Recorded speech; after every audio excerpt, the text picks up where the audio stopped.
Ladies and gentlemen, welcome to WWE News and Rumors. Ladies and gentlemen, welcome back to the Brand here, and welcome back to another juicy episode of WWE News and Rumors. So we have a lot to talk about, ladies and gentlemen, so no more chit-chat. Let's go ahead and jump right in. Okay, the first news story. The first news story is about The Undertaker. So The Undertaker was actually on a podcast, on a show. It's called the Joe Rogan Experience. I'm sure most of us know what it is. It's a giant show. But basically, Undertaker revealed a few interesting things on this show because he kind of loosened up and revealed things that he wouldn't normally reveal, which is kind of the magic of that show. So The Undertaker has revealed he is no longer under a WWE talent contract. So The Undertaker doesn't have to be as strict on what he says when he says it, or if he's worried about what the company's views or whatever. It doesn't matter because he's not really under a contract.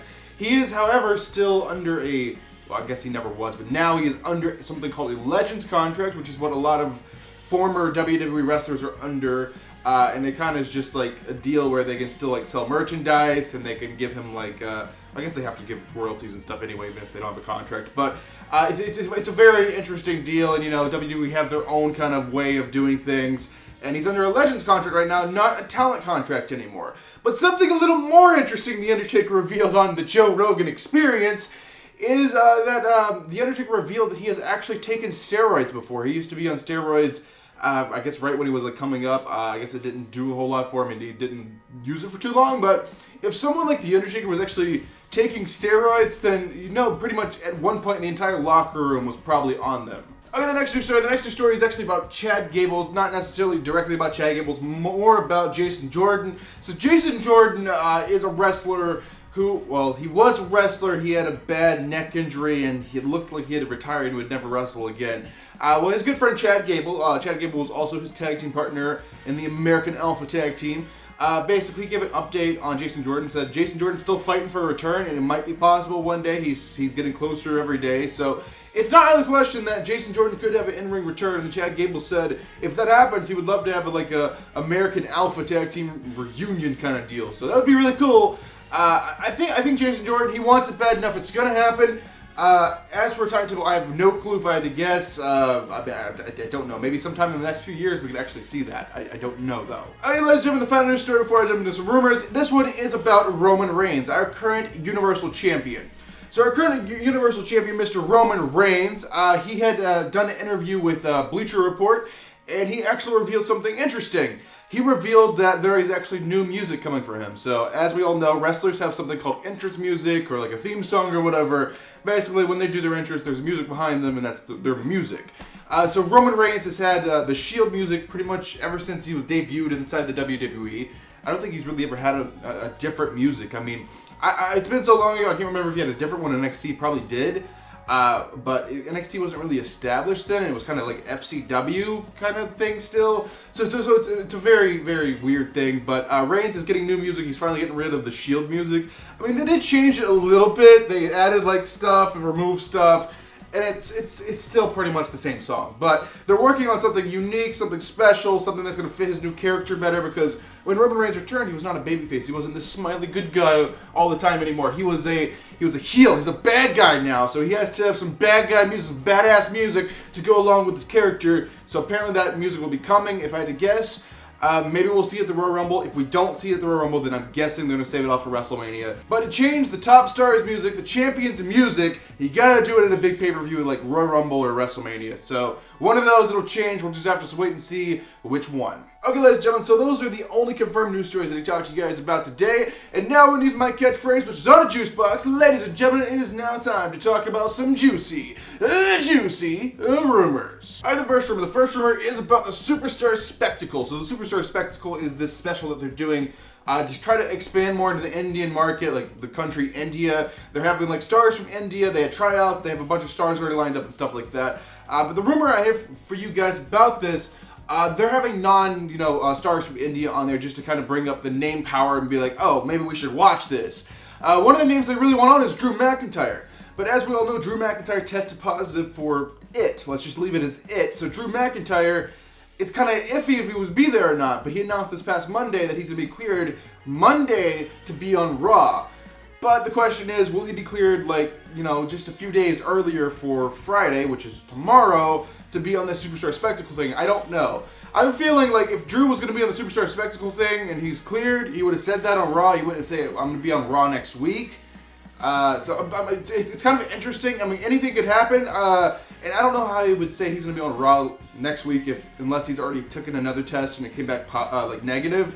So I don't know what the situation is. Anything can happen inside WWE, and we'll just have to wait and see. Okay, ladies and gentlemen, the next rumor is about Triple H. So when Drew tested positive for it, he left kind of a hole because we had a match planned. It was going to be Randy Orton versus Drew, but Drew couldn't do it. So we had to have a fill-in for Drew, and the fill-in was actually Triple H, and it started up like this fireball with Alexa, and now Orton's a burn victim, and he has like this covering on his face, and it's like, I don't know if this is good TV or not, but it's interesting to watch nonetheless.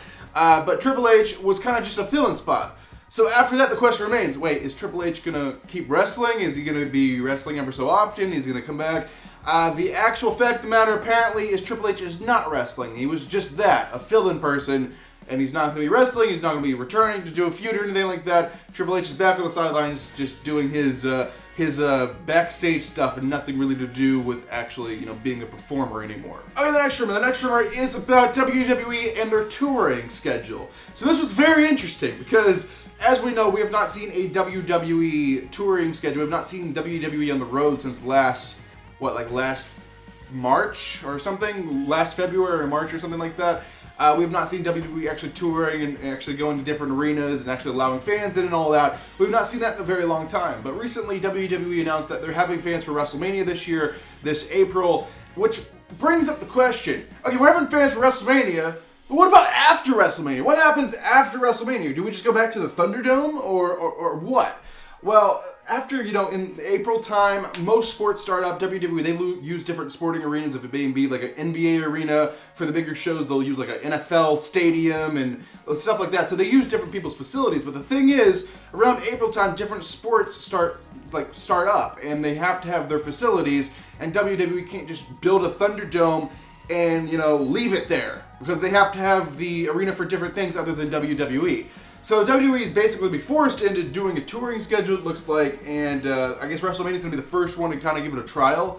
Personally, I hope they're going to do a few before WrestleMania just to kind of get things kind of tested out before the big show. I don't know if they'll do that or not, but apparently WWE Touring Schedule, they're going to have I guess a soft restart, whatever that means. They're going to slowly start phasing into doing that. The only other option they would have is if they owned an arena or something. So the Performance Center is an option, I guess, but I think they're just going to go ahead and opt in to slowly start allowing touring again and slowly allow, fans to come back to the shows every week. Which brings me into the final news story, the final rumor, the final thing I'll be talking about inside of this episode of WWE News and Rumors. It is indeed about WrestleMania. Let's put the new WrestleMania logo up there that looks like an awful lot like last year's. Like last year's, pretty much the same thing. I don't know why they would do that. I get the WrestleMania 36 logo was designed around Tampa Bay, but the show got canceled and they kept the same logo, and now we're a year after that, and we're trying to do Tampa Bay again, so we have a similar logo, but it's very similar. Again, it's just trying to be like a parody of the NFL logo, but it's interesting. The NFL team, not the actual NFL logo. Anyway, this rumor is about WrestleMania and fans. So there's been a question ever since they released the press statement saying fans will be allowed. I don't know the specific terminology they used or whatever, but it was something along. We will determine what's safe or whatever, and we will keep you guys posted and announce in a few weeks what it's going to be. So basically, I have a rumor before they announce it because they've not announced anything yet.